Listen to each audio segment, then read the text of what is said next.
Our next speaker is a wonderful example of a person who embodies latitude, attitude, and gratitude. From a humble beginning, she rose to the rank of lieutenant colonel, becoming the highest-ranking Hispanic woman in the United States Army Combat Support Field.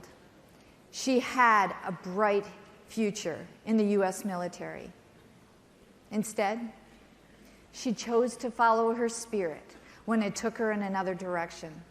Today, she's here to share that wonderful journey with us. Please help me in welcoming Consuelo Kickbusch.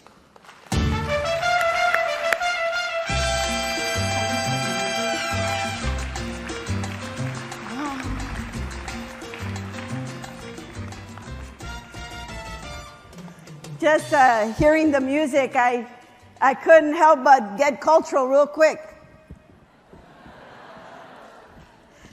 Somebody get me the ointment.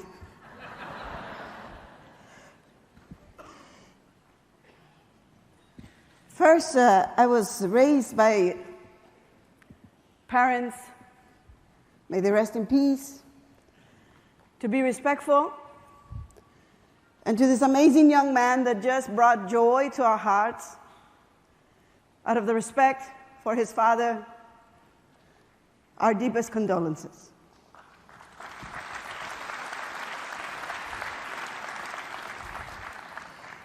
I've met some wonderful people in this beautiful, beautiful country of Singapore. I had tried very hard to learn to say good morning, but I thought, I would only learn 2 dialects. But because we are a global community, we're going to do our first team building exercise. So when I say good morning on the count of 3, then this is your moment to feel the pride of your country and say good morning back in your native tongue. Are we ready?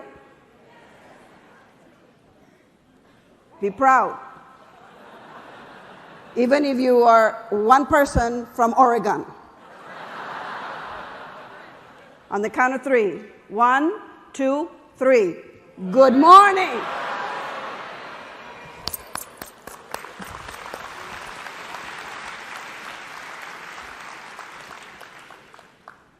I come to you as an humble servant. And so I dedicate my humble words to humanity. I certainly am grateful to MDRT. They have been my champions, my friends, Barb, the executive committee, Jonathan, Steve, the men, the women, front and behind the scenes. And so if you would also go along with me in this humble moment, I'm grateful to be alive. I'm grateful to my God. A lot of people have attitude about everything. I drive with them sometimes in the highway. Have you seen them? They'll cut you off just so that they can get to the red light first. That makes absolutely no sense to me.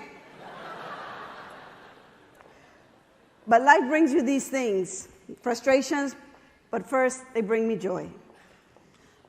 This is a little train. It has the number 5.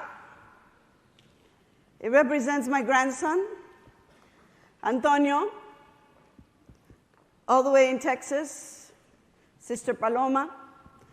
And since my last MDRT meeting, my inventory has increased. Ileana Consuelo Perez. So I dedicate this to my next. To my children and my grandchildren, I am still watching you. To live a life of service. First, I must give you my confession. Ladies and gentlemen,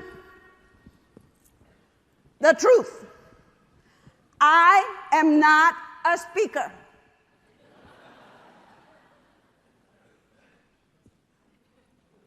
Thank you for believing me. What I am is a girl from the third to the last street in the United States. Born and raised, well, some would call it a slum. I was born and raised in my native tongue, a barrio. Some would call it a ghetto. My home had a bathroom in the back. I had 2 beds, 10 siblings, a mother and a father.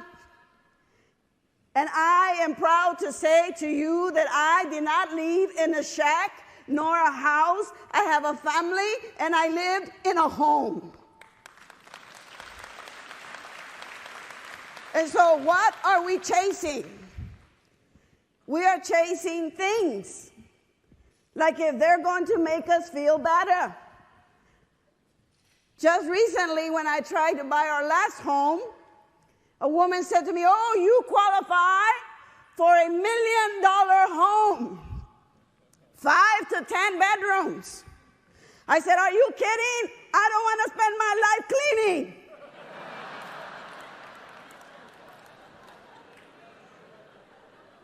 I said, "I am so excited to have 1 bed with only 1 other person in it. And it's the same person." So life gives us opportunities to grow, to experience. I come to you as an humble servant, and I speak from my heart. I had a wonderful experience here in Singapore.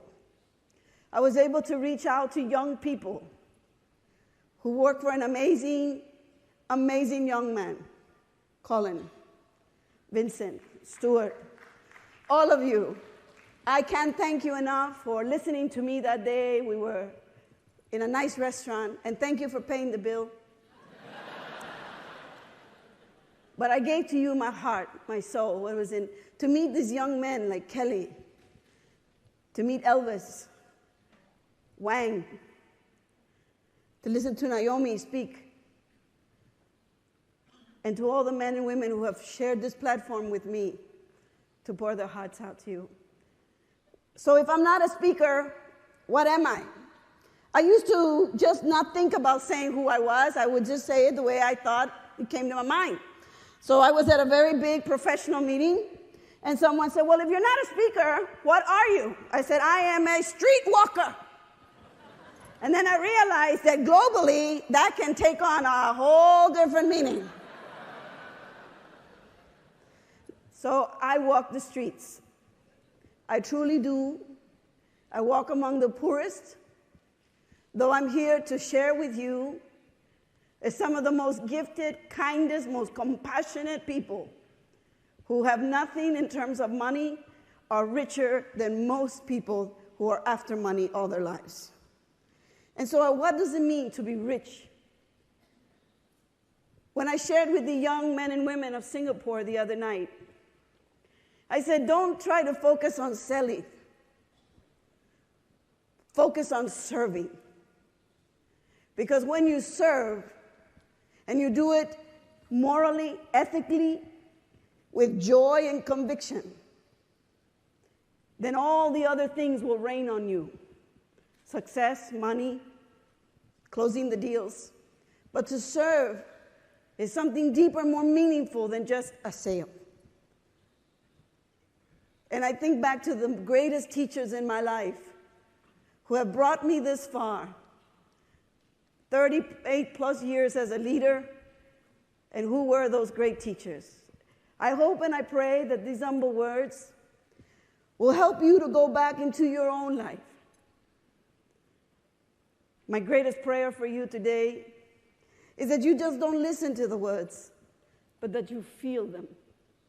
Allow them to go from the head, and where we call them information, to something much deeper, your heart, your soul. That you will not just be committed, but that you will be convicted. that you will own your own words, that you will bring them into a place that's so sacred, your moral compass, and that there you will set out to serve, and success is immediately behind it. But that's not what the great thinkers in the past used to say. If you want to be a leader, it's about power. It's about control. It's about little fear is good. Make sure you don't show all your cards. That's the most stupidest idea of how to lead. To lead is not about you. Leadership is not about you. Leadership is about serving others. Once you get over that, you're ready to look at the world in a much bigger window with much better results. You see, I learned these humble lessons from my father. I'm the daughter of an immigrant.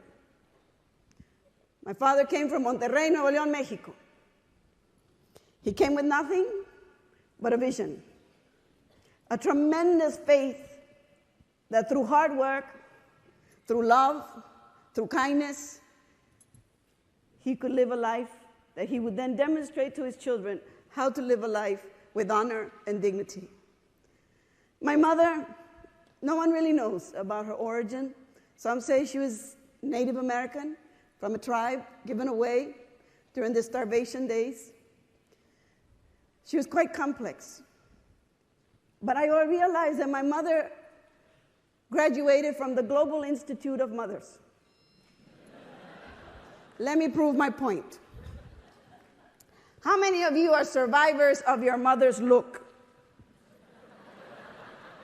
Yes.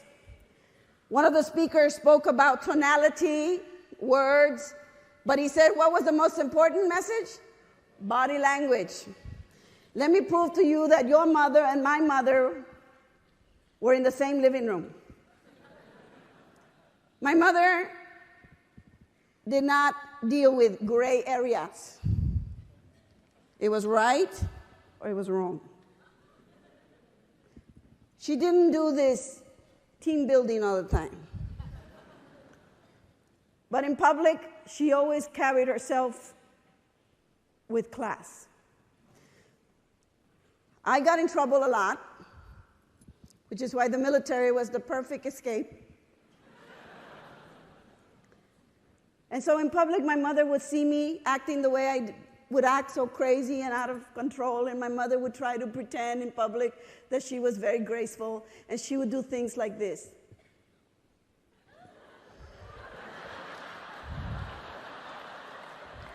I would say to my friend, "Who's that lady?"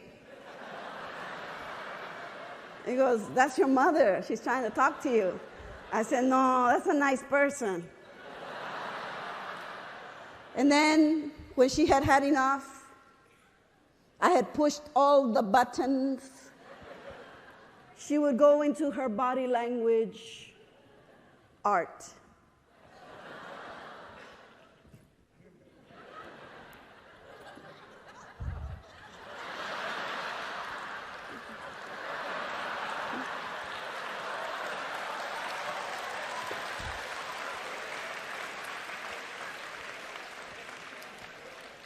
She really was the one who helped Verizon. Let me reach out and touch you. And do you remember the way we grew up? When our mothers would try to explain the difficult job they had, she would say things like this: "I don't want to hurt you because it hurts me more than you." I go, "Really? Take a day off." "I'm doing this because I love you." I said, "Wow, thank God you don't hate me."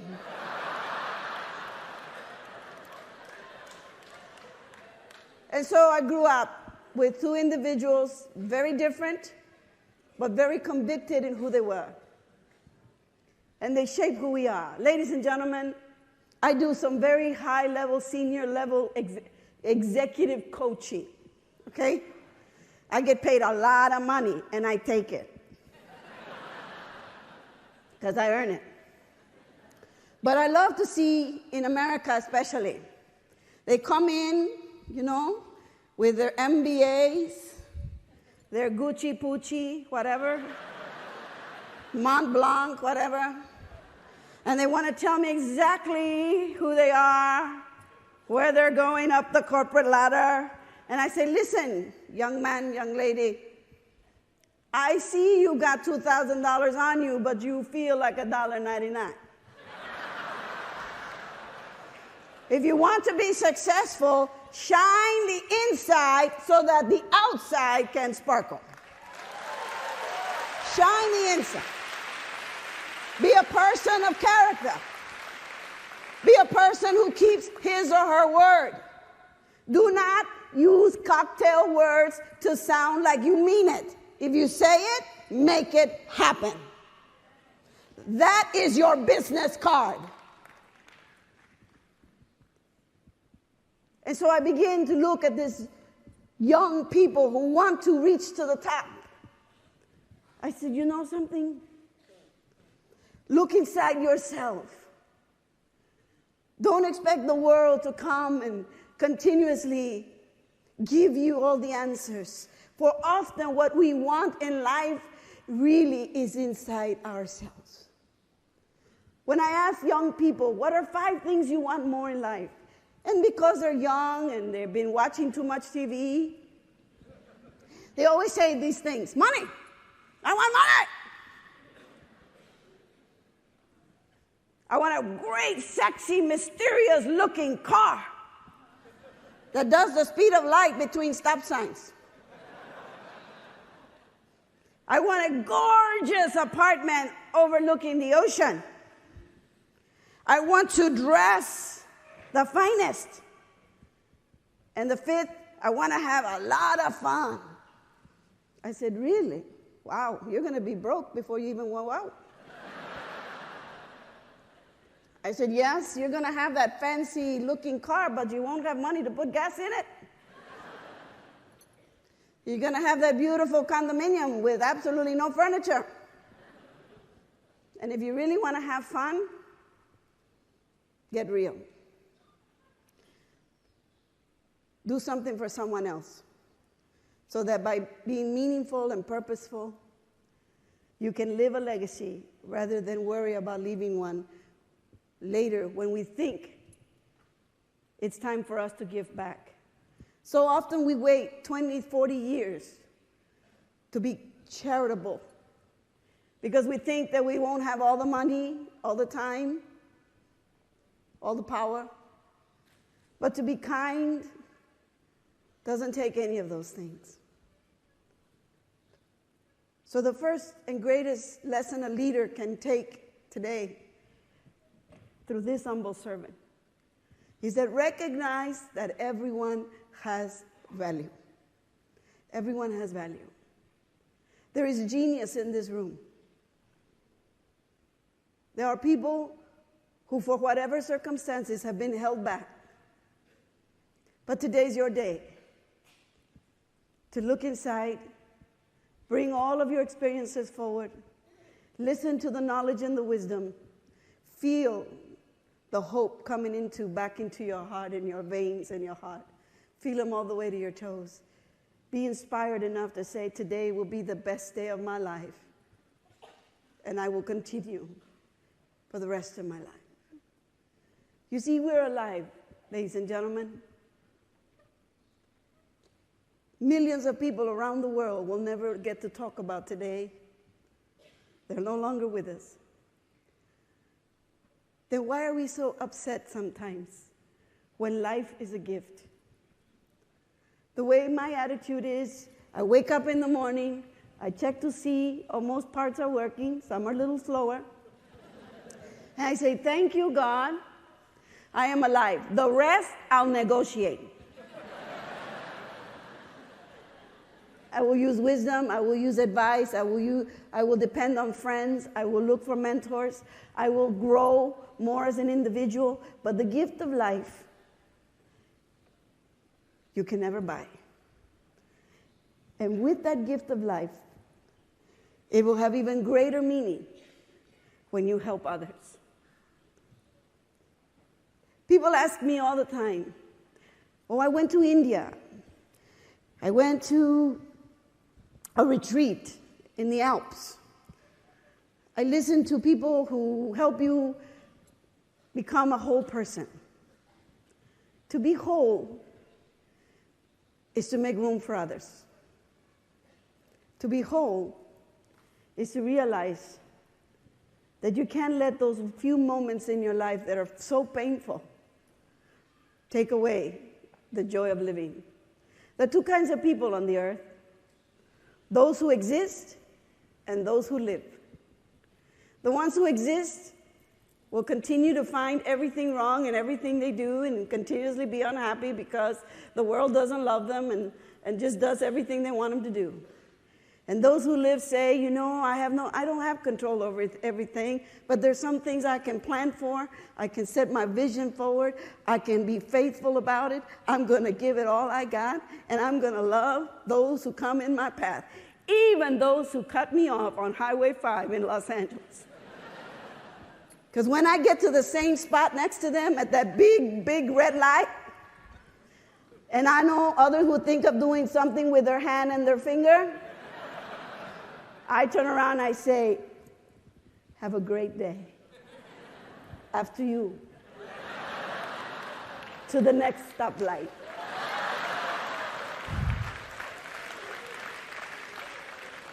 Because hate will happen to you. Hate will come to you. You see, I learned all about how people think of people by the way they look, by where they live. One given day, in this so-called shack, my father woke us up. He was so excited. We were going to go to school. He would say things like this: Consuelo, cuando tú empieces a educarte, hija, serás libre. No estarás como yo, un hombre sintiéndose como un animal. When you start to go to school soon, you will be free, so much freer than me. A man, he would say, look at me, Consuelo.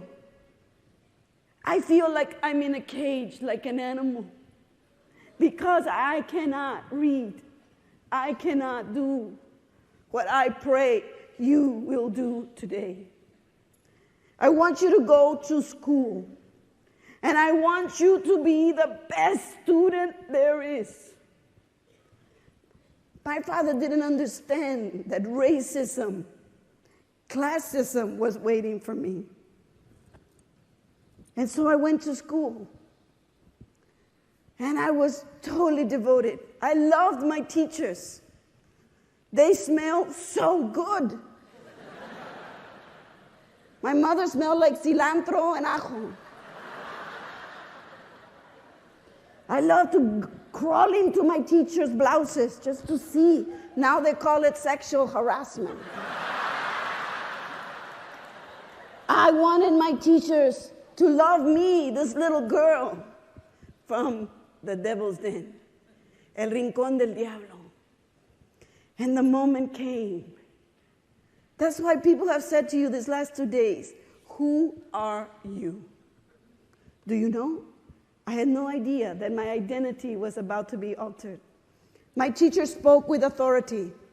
Class, look at me. My English was so limited. I depended on my friend. ¿Qué dijo?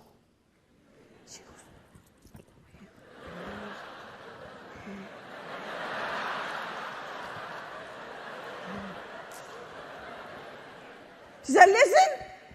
We're going to learn to write our names.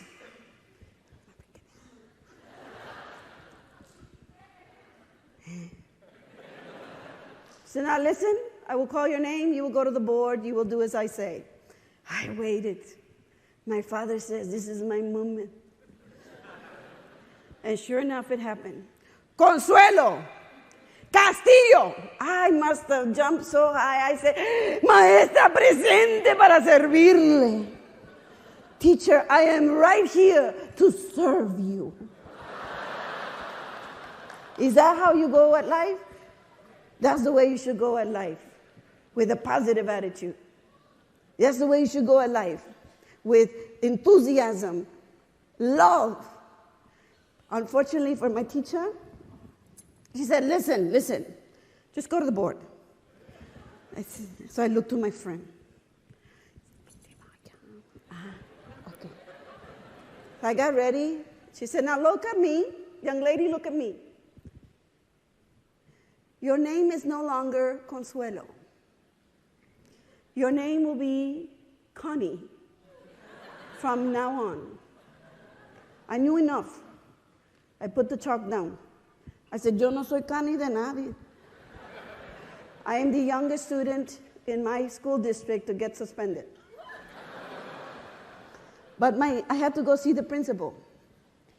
The principal was a very kind woman. She said to me, and she got to my level, how many times do we listen before we say what we think needs to be said? The greatest gift leaders have is to listen and to speak less. She got to my eye level and she said, in a very slow tone, she knew English was not my first language, she said, what is wrong with Connie? I said, I don't know because I don't know her.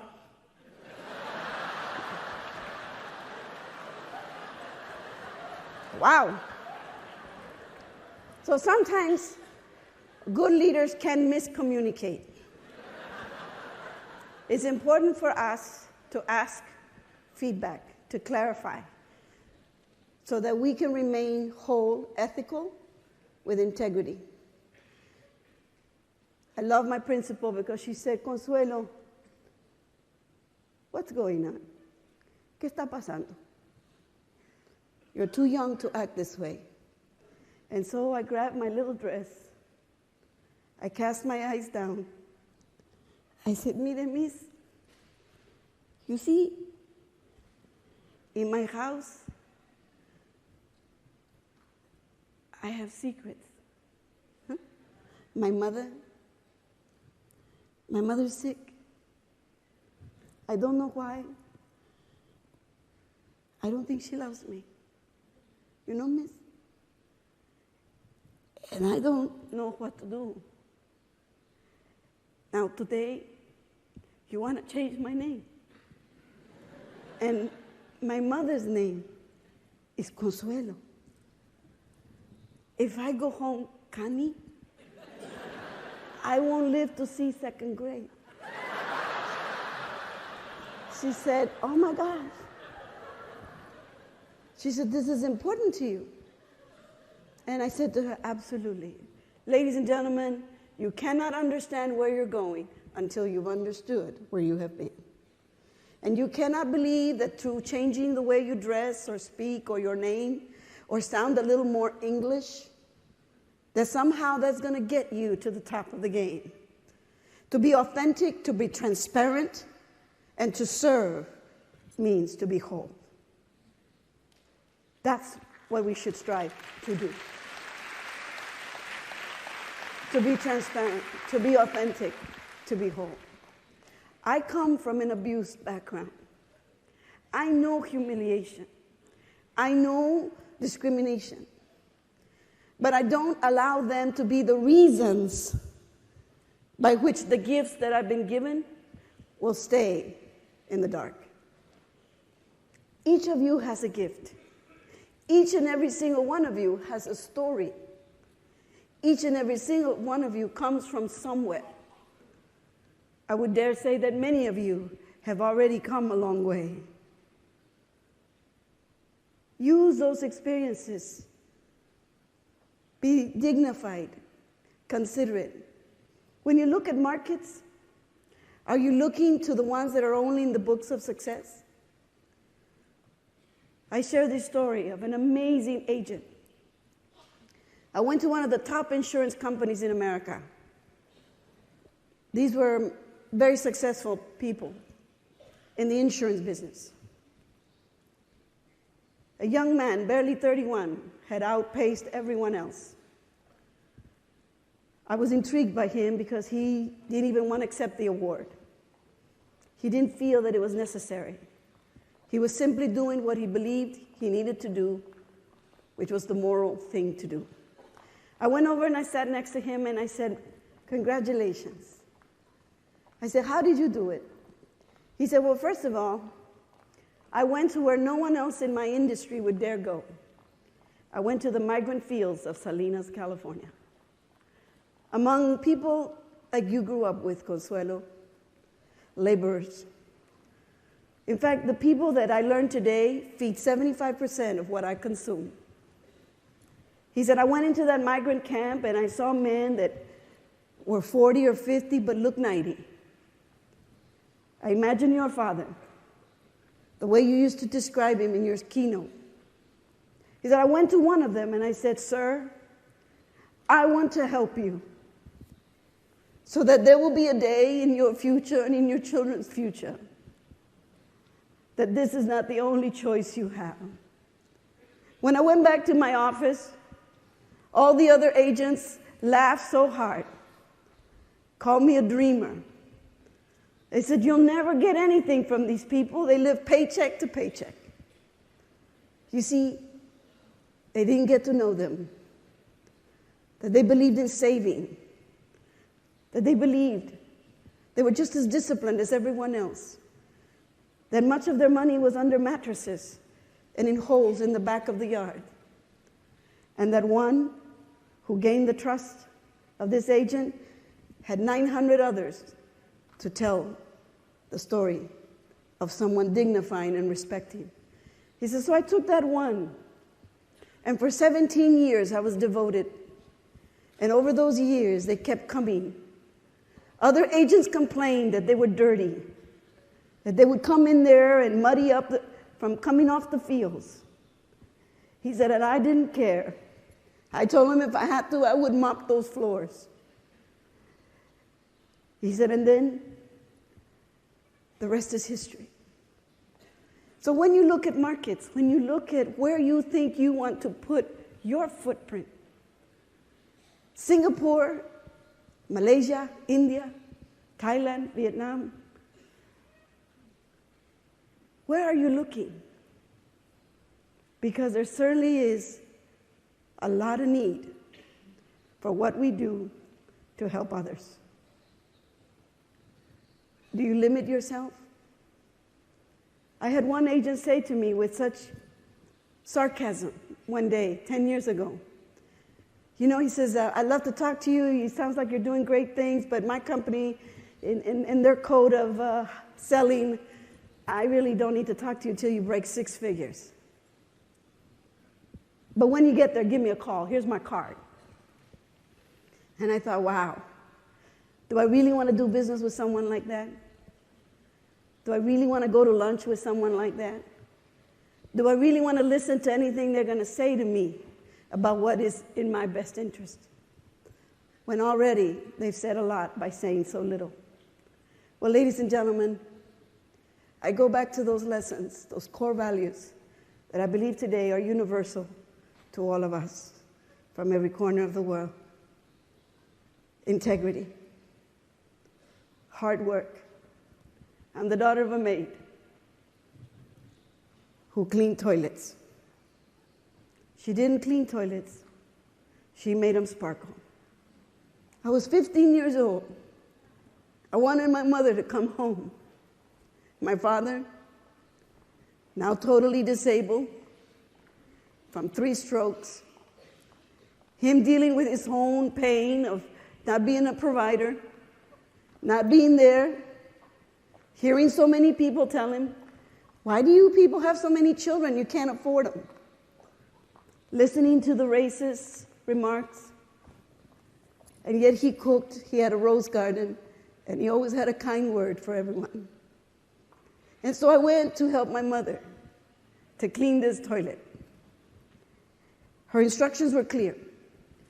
"Consuelo, ven. Limpia ese baño. Pero que brille. You're going to clean that toilet? You don't just clean it. I want it to sparkle. And I'm 15 years old, okay? I'm not really impressed with toilets. I said, why do I have to do that? Why do I have to make it shine? It's always the wrong end that sees it anyway. Why go through so much? Oh my goodness, I thought I was going to see my mother have one of these out-of-body experiences. She got to me so quickly. I was like, how did you get here? And she said to me, the first time I saw my mother's kindness and gentleness, you see, she wasn't committed to her work. She was convicted. I saw the tears in her eyes. She said, Consuelo, yo le pido a un Dios tan grande. I ask my God that you don't clean toilets. But I will tell you this much, young lady. If that is all you are going to do, then you listen to me right now.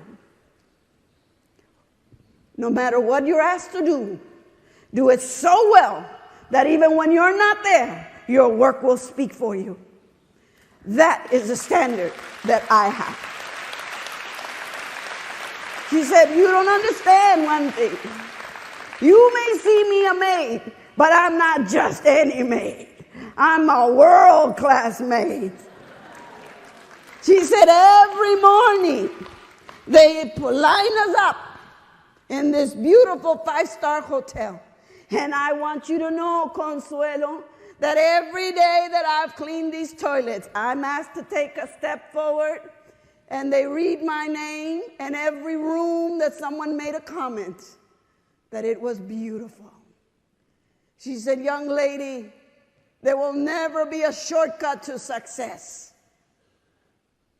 Because when you think that you can cheat, you are cheating yourself. I thought, wow, I don't want that. So I must live a life of ethics and integrity. Well, ladies and gentlemen, I don't have that much time left. I went to middle school, but I didn't have a mentor. So I got in trouble. I know what it is to go to jail. I know what it is to have teachers say, well, here they come again. They never go anywhere in life. They just come in here and fill up these desks.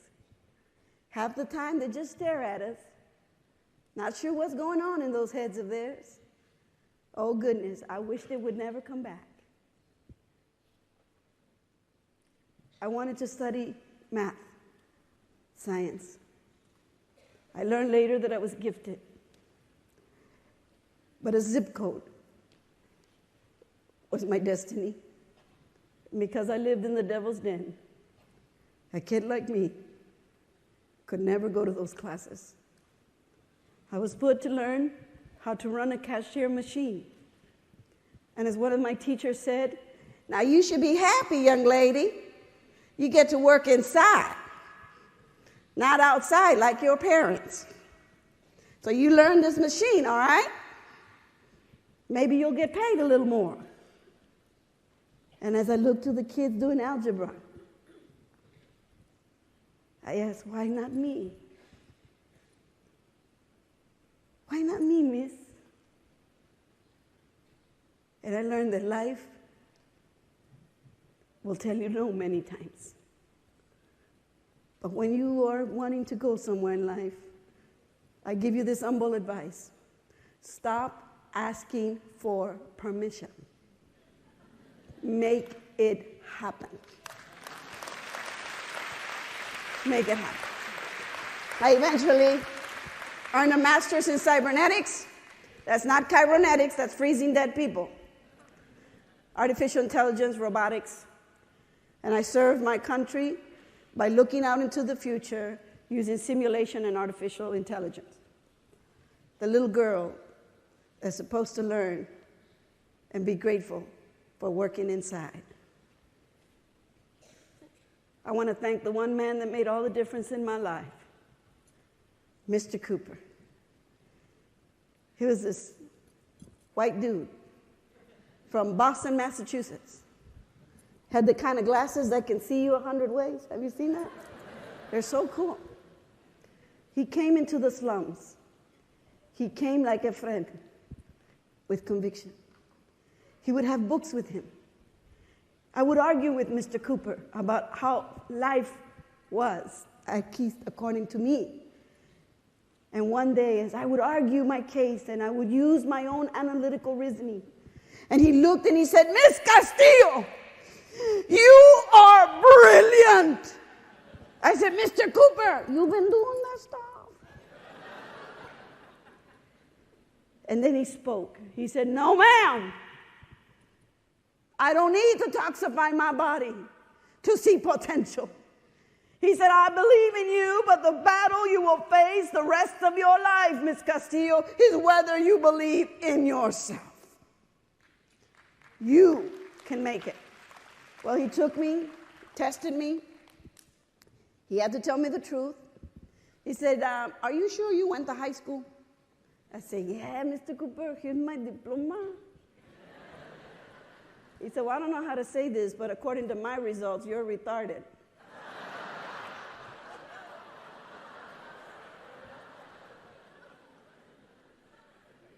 So you are going to find out. Some things you won't pass the first time. You won't close that deal the first day. Worse, you might face the fact that the one sure client has disappeared. But what you know more than all of those things is to know yourself, to know what you want, to get back up, to learn what needs to be learned, and apply it.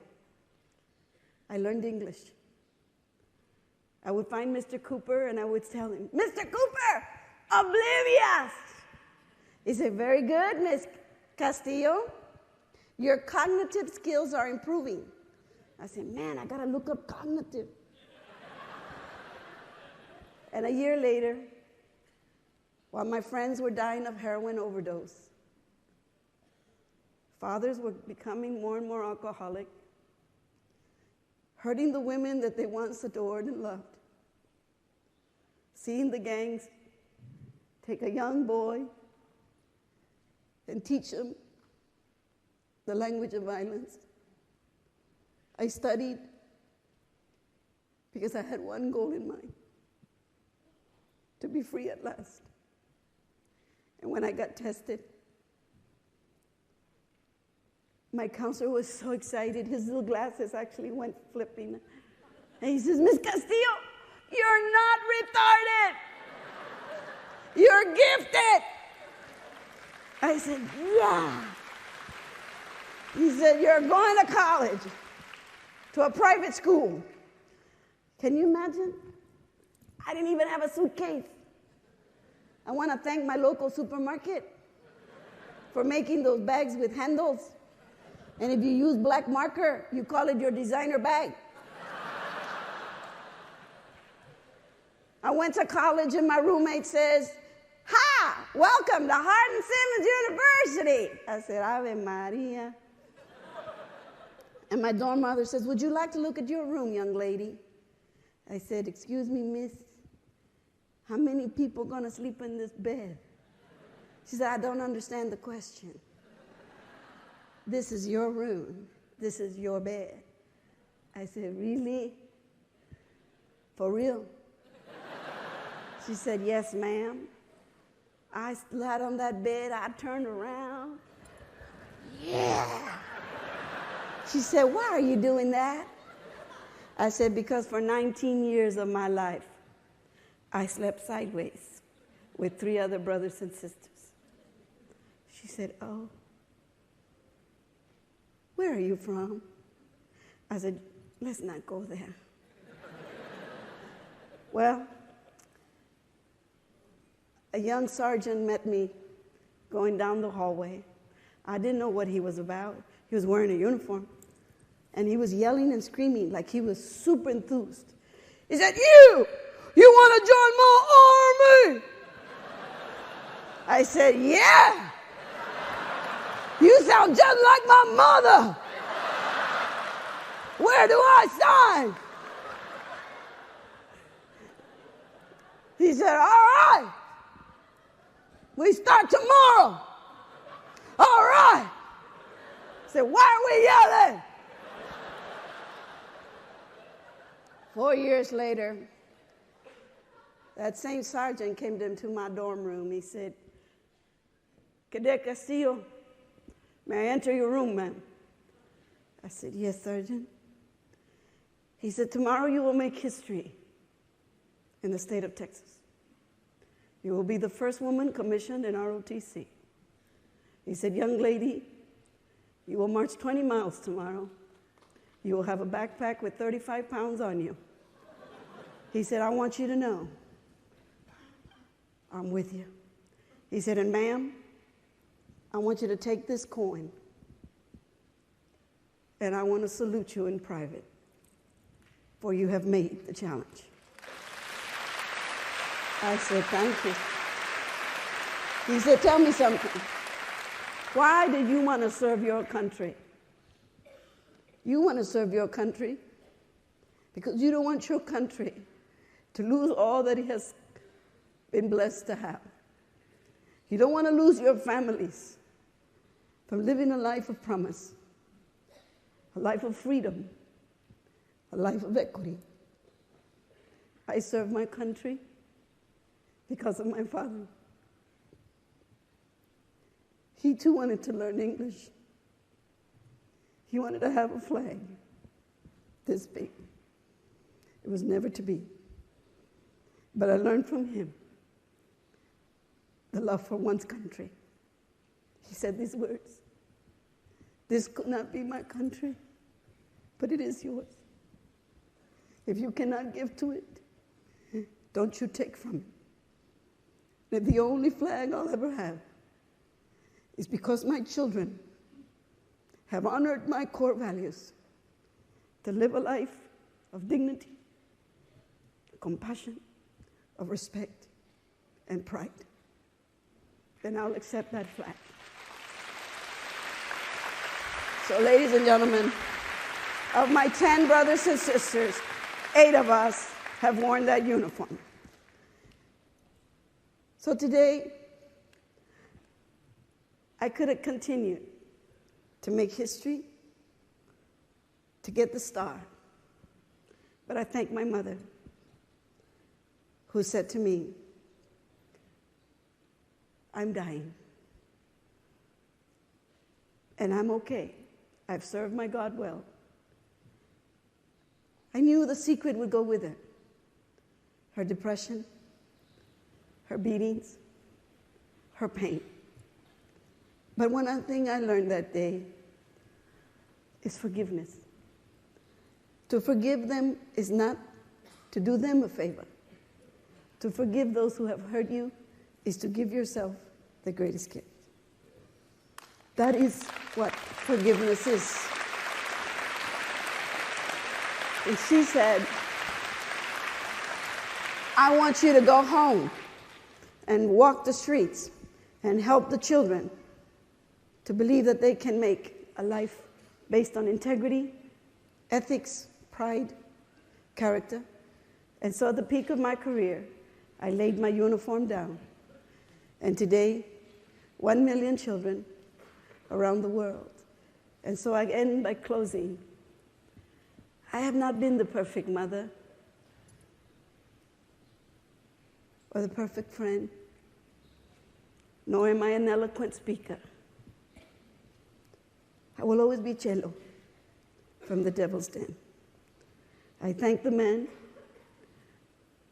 who came into my life as a young single mother of 3, broke,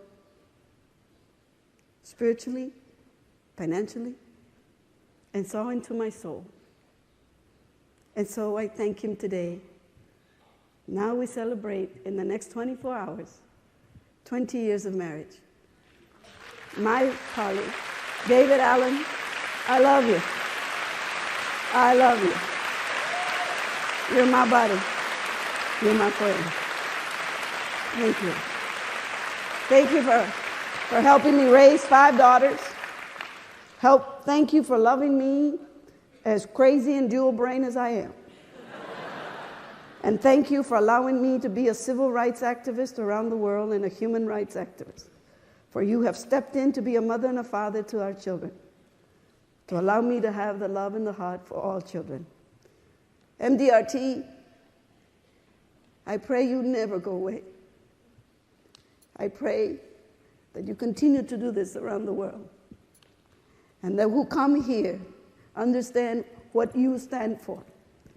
It's not how to sell, how to make the most money, but it's to serve. And when you do that authentically, transparently, all those things, money, wealth, success, sustainment, will always be there for you because you know who you are. I love you. Thank you.